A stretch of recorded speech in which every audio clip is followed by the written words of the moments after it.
Pinayuhan naman ng pamunuan ng PTEX sa mga pasahero na mag-advance booking na. Para sa update, magbabalita live mula sa PTEX si Mobile Journal Evan Tarinque. Evan, kumusta na ba ang sitwasyon dyan ngayon? Angela, maluwag-luwag pa at hindi pa ganoon karami ang pasahero ang nandito sa Parañaque Terminal Exchange. Ilang pasaherong nakausap ko bumibili ng ticket pauwi ng Bicol.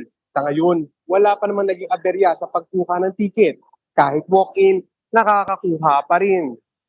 Pero bukas, nakikitang dadami na ang pasahero. Kaya ayon sa pamunuan ng PITX, mas mainam pa rin na mag-book na ng maaga dahil mahirap ang makasigurado kapag dumagsa na ang mga pasahero.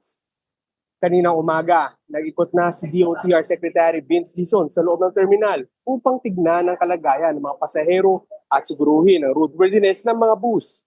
Nagbigay rin siya ng ilang suggestions, kabilang na ang pagdagdag ng mga screens para monitor hindi lamang ang mga long trip bus, kundi pati na rin mga short trip.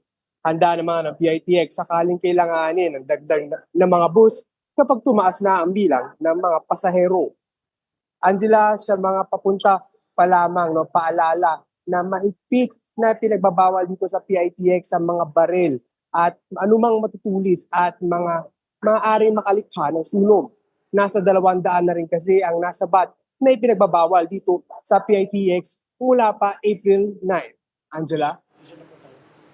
Maraming salamat, Mobile Journal Evan Tarinque.